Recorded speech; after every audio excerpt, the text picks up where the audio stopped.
Good morning बच्चों। Class 7 Hindi medium प्रश्न number 4 है। 3 तक कल हमने किए थे। देखो 4 है। निम्नलिखित कथनों के लिए समीकरण दीजिए। फर्स्ट है संख्याओं x और 4 का योग 9 है। तो देखिए इसके लिए समीकरण हो जाएगा संख्याओं x और 4 का योग 9 है। तो x + 4 बराबर 9। ये इसका समीकरण हो जाएगा x + 4 बराबर 9। ऐसे देखो दूसरा है y में से 2 घटाने पर 8 प्राप्त होता है। तो y - 2 बराबर 8। ऐसे देखो तीसरा है a का 10 गुना 70 है। तो 10 को a से गुना करेंगे 10a बराबर 70। आपको हल नीचे मिल जाएंगे। ऐसे देखो फोर्थ संख्या b को 5 से भाग देने पर 6 प्राप्त होता है। तो संख्या 5 को अगर भाग दोगे, संख्या b को अगर 5 से भाग दोगे तो कितना प्राप्त होता है आपके पास 6। ऐसे देखो आगे है फोर्थ हो गया कंप्लीट। फिफ्थ है t का 3/4 15 है। 3/4 मतलब 3/4 गुना t बराबर 15।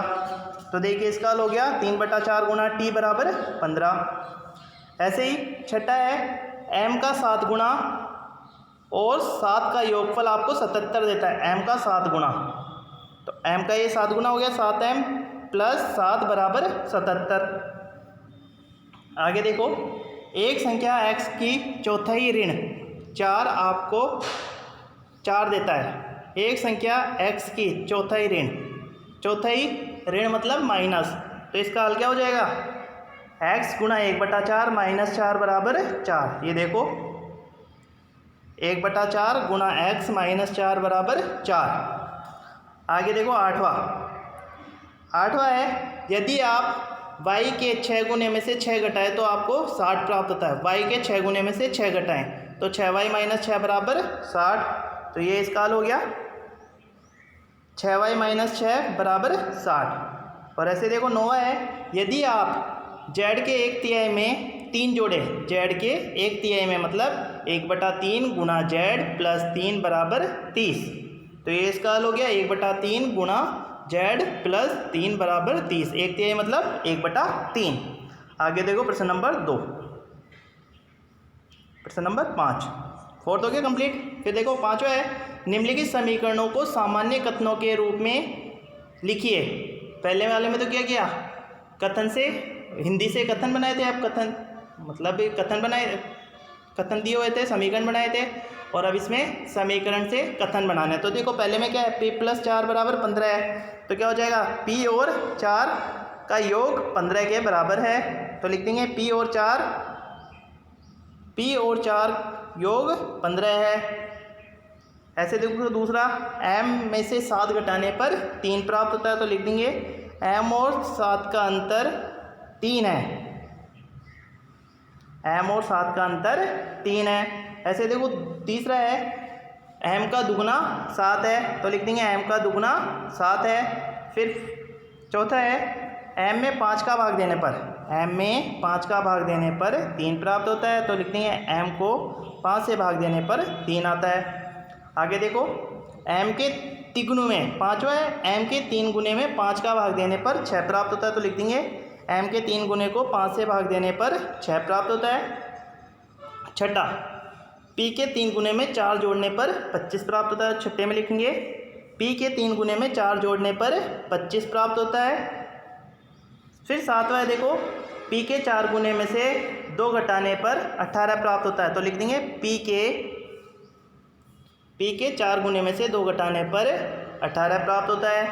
और आठवां है p में 2 से भाग देके 2 जोड़ने पर 8 प्राप्त होता है। तो लिखेंगे p में 2 का भाग दिया जाए और 2 जोड़ने पर 8 आता है।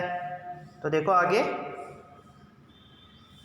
फिर छठा है निम्नलिखित स्थितियों में समीकरण बनाइए। इरफान कहता है कि उसके पास परमीत के पास जितने कंचे हैं उनके 5 गुने से 7 अधिक कंचे हैं। इरफान के पास कुल 37 कंचे हैं। तो परमीत के पास कंचों की संख्या को m मानना है। तो देखिए हल माना परमीत के पास m कंचे हैं, m के 5 गुने में 7 जोड़ा जाए। 5 गुना कितना हो गया 5m, 5m + 7। तो 5 गुने से 7 अधिक कंचे हैं तो कितने हो गए 5 गुने से 7 37। हल हो गया आपके पास, इसलिए समीकरण आ गया 5m + 7 बराबर 37। ऐसे देखो दूसरा है, दूसरा देखते हैं। लक्ष्मी के पिता की आयु 49 वर्ष है, उनकी आयु लड़की की आयु के 3 गुने से 4 वर्ष अधिक है। लक्ष्मी की आयु y माननी है आपको, तो देखिए हल, लक्ष्मी की आयु y मानते हैं तो लिखते हैं माना लक्ष्मी की आयु y वर्ष है, y के 3 गुने में 4 जोड़ा जाता है, 3 गुना मतलब 3y + 4, तो उसके पिता की आयु कितनी है 49 वर्ष। इसलिए समीकरण कितना हो गया आपके पास 3y + 4 बराबर 49। ऐसे देखो तीसरा, अध्यापिका बताती है कि उनकी कक्षा में एक विद्यार्थी द्वारा प्राप्त किए गए अधिकतम अंक प्राप्त किए गए न्यूनतम अंक का दुगना धन 7, धन मतलब प्लस, दुगने से 7 अधिक है तो प्राप्त किए गए अधिकतम अंक 87 है, न्यूनतम अंक प्राप्त किए तो L मानना है। तो देखिए मानते हैं, माना न्यूनतम अंक L है, तब न्यूनतम अंकों के दुगने में 7 जोड़ने पर 87 अंक प्राप्त होते हैं। तो देखो 87 अंक प्राप्त होते हैं, इसलिए समीकरण कितनी हो गई 2L + 7 बराबर 87। आगे देखो फोर्थ है, एक समद्विबाहु त्रिभुज के में शीर्ष कोण प्रत्येक आधार कोण का दुगुना है। शीर्ष कोण प्रत्येक आधार कोण का दुगुना है, प्रत्येक आधार कोण b है। याद रखिए त्रिभुज के तीनों कोणों का योग 180 डिग्री होता है, तो आधार कोण मानना है b। तो देखिए इसका माना आधार कोण b है, तब शीर्ष कोण बराबर कितना हो गया 2b डिग्री, इसको डिग्री बोलते हैं। त्रिभुज के तीनों कोणों का योग 180 डिग्री, शीर्ष कोण आधार कोण का दुगना है, इसलिए b degree + b degree + 2b degree बराबर 180 डिग्री। 4b डिग्री मतलब जोड़ोगे तो 4b हो गया, 4b डिग्री बराबर 180 डिग्री। ये अभिष्ट समीकरण है। तो ठीक है स्टूडेंट्स, ये एक्सरसाइज आपकी कंप्लीट हो गई। नेक्स्ट एक्सरसाइज कल करेंगे, आपको ये होमवर्क अपनी नोटबुक में करना है।